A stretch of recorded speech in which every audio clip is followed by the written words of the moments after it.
Hey, you guys. So I got incredibly awesome and horrible and fabulous and completely sucky, raw, real, ugh, great run in just now. Don't know how far I ran. I'm going to track it here in just a little bit. But it was a good distance. And I knew that I had fueled correctly, and I knew that I had drank plenty of water. Did not take into account, I know I need water, right? I know, especially if I'm going on a long run, I need water.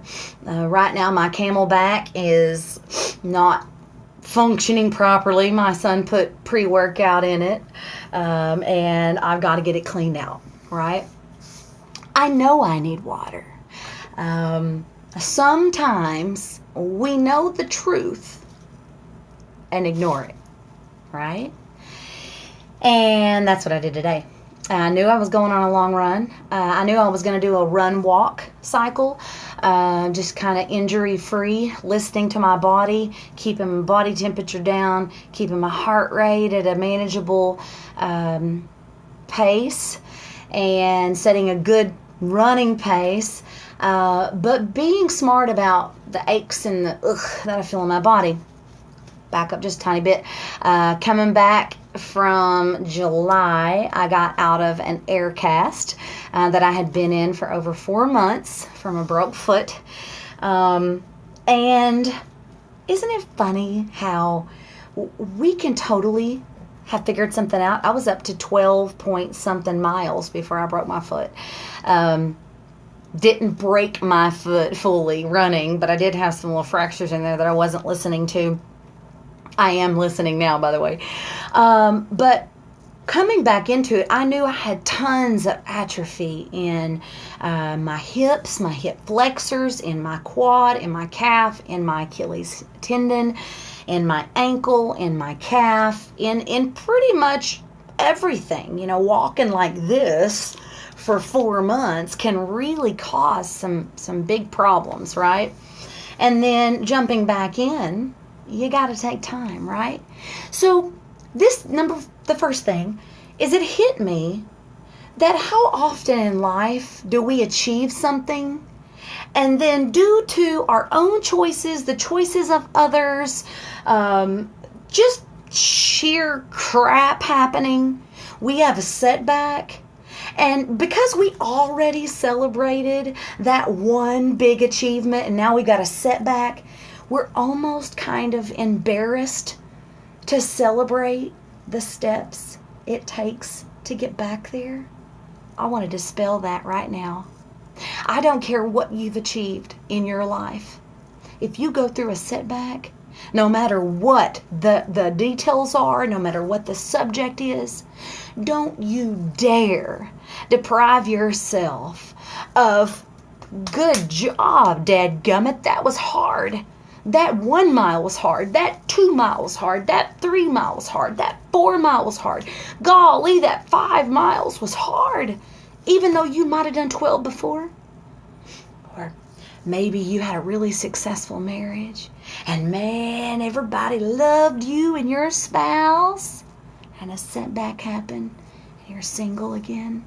You're almost afraid to share what you're going through because you feel like a failure because now you're doing it all over again. Or maybe you tried college and you got to a certain level and you fell back. Now you're starting it again. You almost find yourself hesitant to share your grade on your first test. Don't.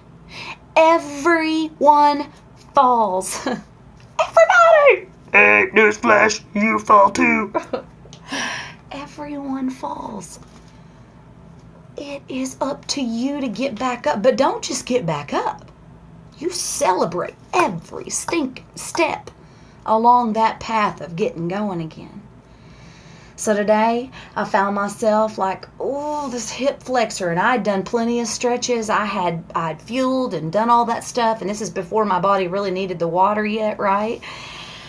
And I found myself like, dadgummit, I'm only a mile and a half in. Why am I having to stop already? And then I remembered, I'm starting again.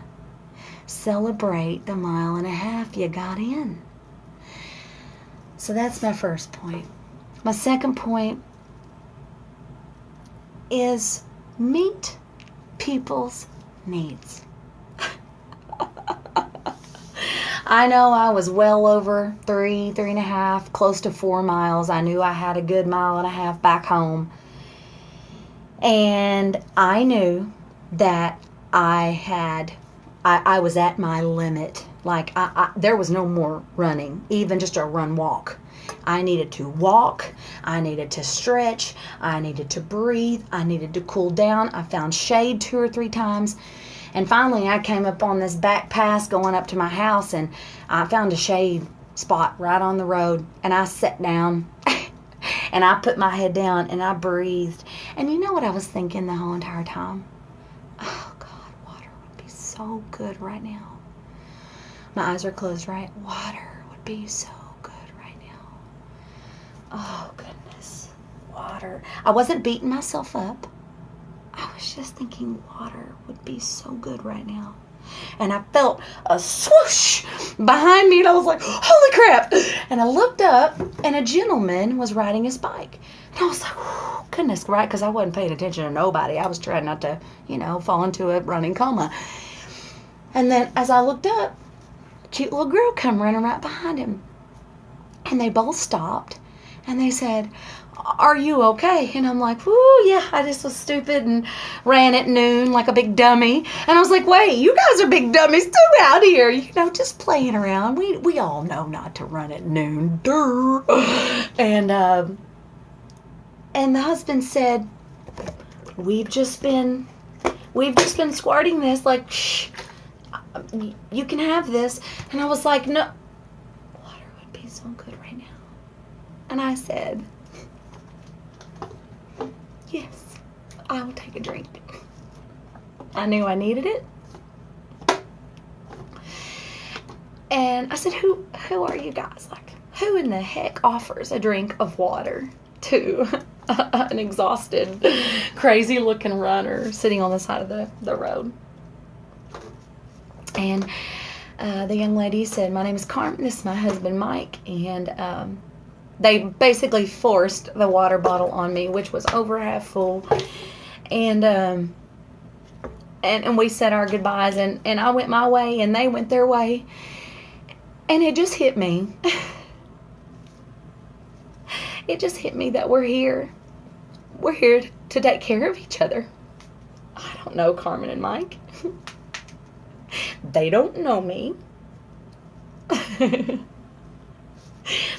They don't know what my religious background is.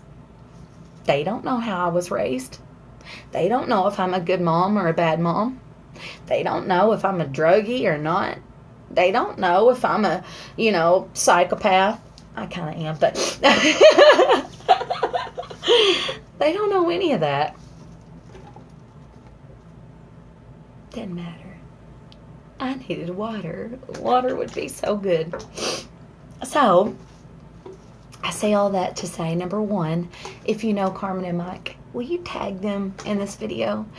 And secondly, because it's a small town, everybody knows everybody. I just happen to not know them yet.